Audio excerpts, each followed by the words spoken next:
Hello, good morning. Punta lang tayong work. Meron lang tayong procedure na gagawin ngayong 7 a.m. It's a Sunday.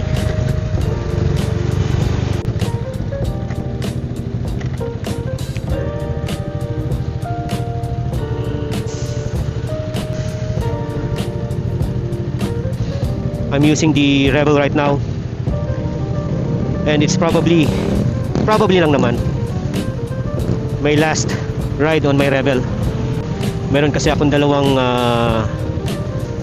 possible buyer, one from Palawan and one from Cavite. Wala pa namang commitment, but the gentleman from Palawan likes the bike. Hindi lang pa makapag-decide kasi may mga inaantay pa siya. Now, the other one from Cavite naman, the gentleman from Cavite, he will check this bike later. Mukhang mukhang aggressive din siya at mukhang nagmamadali. So, samahan niyo lang ako ngayong Sunday. Same route, papuntang Fatima Antipolo. Papagas lang tayo saglit. It's probably my last ride on my Honda Rebel 500.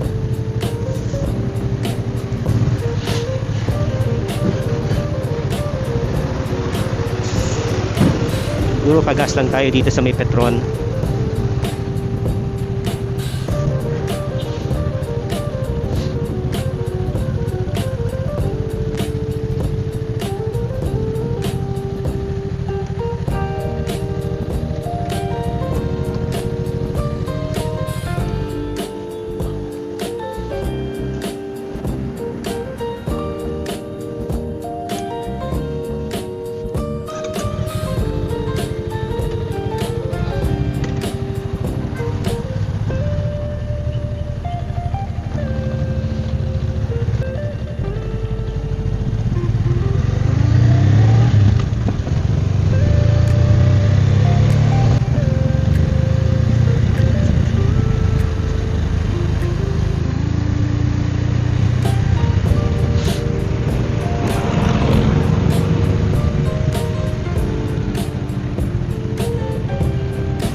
Touchdown, Fatima Antipolo.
Hello again.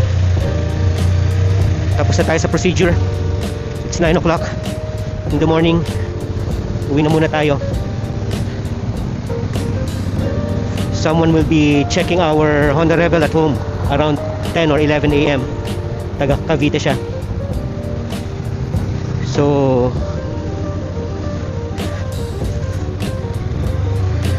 again, this is probably my last time na gamitin ang Honda Rebel. Kasi kung magkakasundo kami ng buyer from Cavite, ibibigay ko na sa kanya.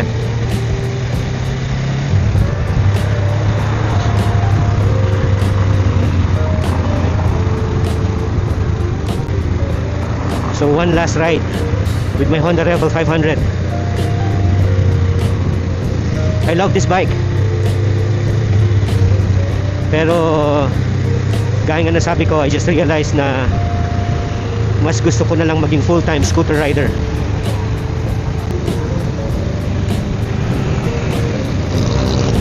Padating na yung aking bagong Vespa unit. I got the unit from Vespa Scout Borromeo.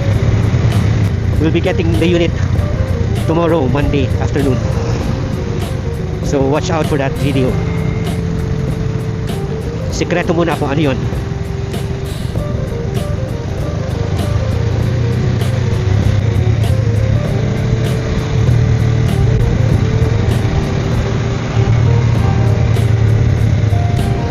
I-enjoy ko muna tong last ride ko with my Honda Rebel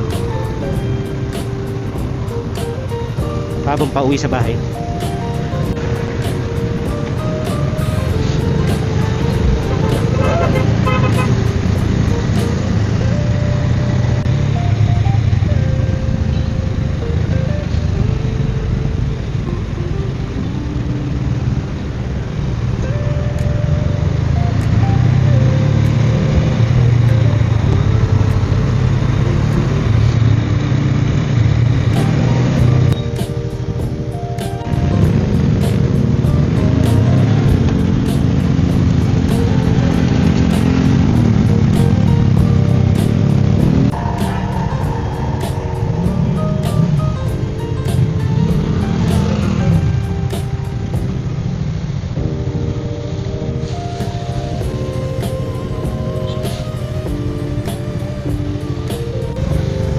Lapit na tayo sa bahay.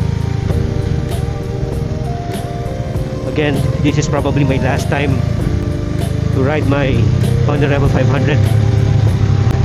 Baka kasi pag chinek na ng buyer, the gentleman from Cavite, si Sir Henry, baka pag chinek niya later, mag-decide na siya na kunin agad either today or tomorrow. Nakakalungkot, pero ang lagi ko naman nasa isip, if mapupunta naman siya sa bagong owner, I'm sure may enjoy niya tong Honda Rebel na to. At least mas maaalagaan siya or mas magagamit siya, di gaya ng nakatingga lang sa parking. So thank you, sinamahan niyo ako today. See you in my next video.